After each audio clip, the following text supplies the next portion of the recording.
Hello, everyone. Josh Silverman from Constant Calibrating here at RTX with Ray Narvaez Jr. Hello. How you doing today, Ray? I'm doing all right.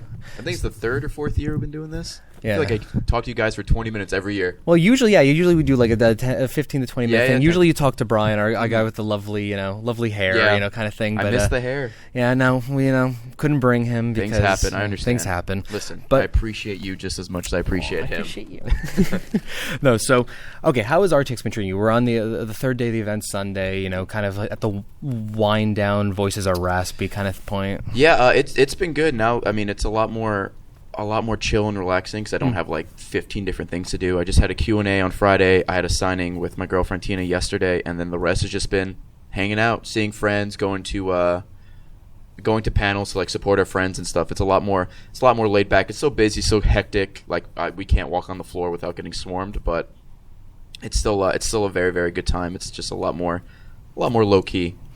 Well, yeah, I mean, you just don't have as much schedule thing. We've seen how Rooster Teeth employees and staff like this year is just insane. Oh yeah, because they can't walk on the floor. They can't walk on the floor, and even then, like, they still have to speed through things because like they have panels every 5 seconds. Which always sucks because you want to say hi to everyone and like take pictures and sign stuff, but you sometimes just can't because you have other like responsibilities. Well, that's nice. Well, speaking of which, so it's been a little over a year now since you left Achievement Hunter, since you've gone on your own. It's been like 14 months or so. Yeah. So, how has that been for you? How's the evolution of the last year? The transition, it was scary going from like a job where you're guaranteed like a paycheck, you have like benefits and stuff like that, to go off on your own and do your own thing. It was terrifying, and in a way, it's still kind of scary because with stuff like this and then like YouTube, you don't know how long it's going to be around, like the website itself, but also you don't know how long, like for example, I don't know how long I'll be like what's the word I'm looking for? Not relative. Relevant? Relevant, thank you. Okay. How long like I'll be relevant? Like it could be like a couple of months and people will be like, oh, I'm over Ray. And then it's just like on the downward path, which is totally fine because nothing lasts forever. So the whole year is just trying to be like to build a brand, build a user base, build a community of people that'll be supportive for however long this lasts. I have the mentality that something like this can just end at any moment. So just enjoy every second of however long it lasts, whether it be a year, 2 years, 10 years, but it's been great. I've been enjoying every second of it. I think I made the right choice, and just gonna try and keep it going as long as possible. Well, as long as you're happy in what you're doing. I'm very happy, and people seem to enjoy the enjoy the streams, enjoy just hanging out and within the community I built. So I'd say it's going very well. Well, I want to touch on the community in a second, but first, 14 months ago, is there something like that now that you wish you knew back then when you were kind of starting up the solo thing?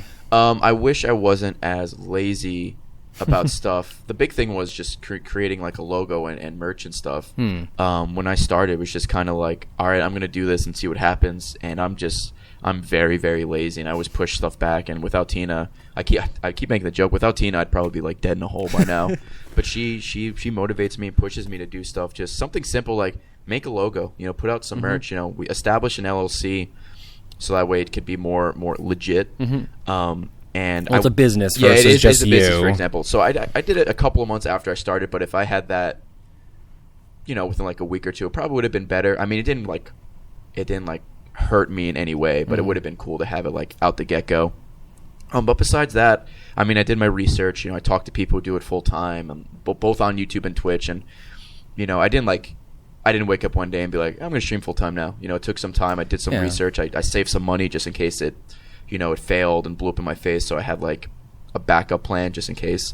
But if I had to pick one thing, it'd definitely be just establishing a brand. Everything else has been smooth sailing, honestly. Well, speaking of your brand, like, what are your goals with continuing to build it moving forward? Yeah.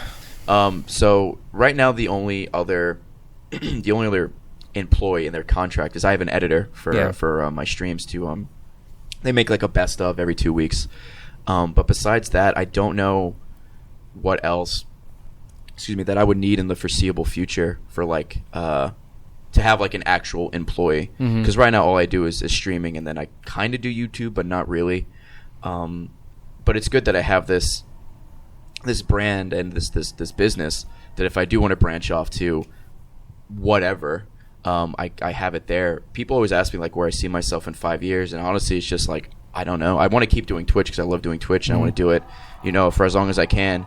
But as far as branching off into other avenues, right now I have no idea, in all honesty. But just the fact that I have the established thing, and I have interest, and I know a bunch of talented people, whether it be like artists or stuff like that. That if an opportunity did come up or a good idea was given to me, that I can, employ them is good. But in all honesty, I have no clue. Well, no, but that's really cool. I mean, you've worked on building your base essentially, because I think a lot of people, whether they had prior success and then moved into solo, or people who are just starting out, a lot of people get really excited, especially if they develop a following, and then they get into this situation where it's like, I want to do Let's Plays, I want to do streaming, I want to do merch, they do too much, and then it crumbles because you need to have a solid point. You need quality over quantity, not the other way around. If you put out, if you overexert yourself and do too much, then everything is going to suffer. Well, that's something I wish I could go back and tell Josh of 3 years ago, who started up 3 podcasts. He was editing himself, and it was like, what the fuck is my life? Like, you need free time. You always need time to just kind of relax. If you do stuff like that, you're just gonna be working forever, and you're gonna your hobby that you once loved, you're just gonna hate it because that's all your life is at that point. Well, you're just gonna burn out on it. Yeah, exactly. You're gonna burn out. So okay, so let's go to community. Obviously, when you're starting out, kind of thing, when you went, your community wasn't set in place because you had a lot of former Achievement Hunter fans, and you had some people who'd watch your streaming stuff as well, and there was like a weird thing point where I'm sure people were like maybe harassing you and stuff like that. Go back there or do this. Are you happy with where your community's come to in the last 14 months? Is it like what you had expected and hoped for? So when I left to do my own thing, I always thought there'd be at least a small group of people that follow me over. Like I had no idea. The amount of support, amount of people that have followed me over has been substantial. I mean, obviously, I'd be lying if I said, probably like 95, 90 to like 97, like the high 90% all know me from Achievement Hunter and Rooster Teeth. There are people in my chat who honestly don't know what RT is or anything like that. So that's cool that I'm getting new people from Twitch. But I mean, most of the people did come over from Achievement Hunter.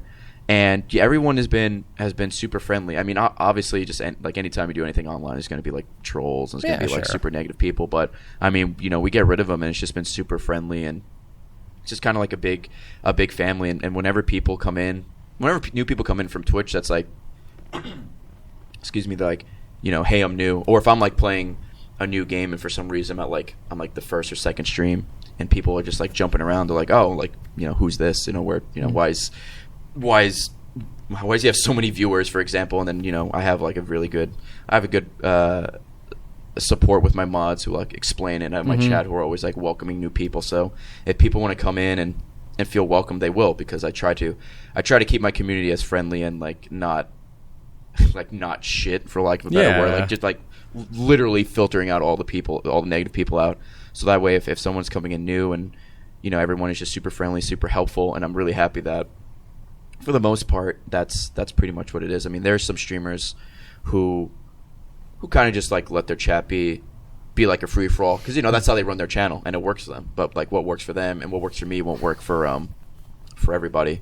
So I just went the route of try to keep it friendly, try and keep it cool, and just all hang out and just have a good time. And the Achievement Hunter fans have been good to the Twitch fans and vice versa, and same for any new people coming in.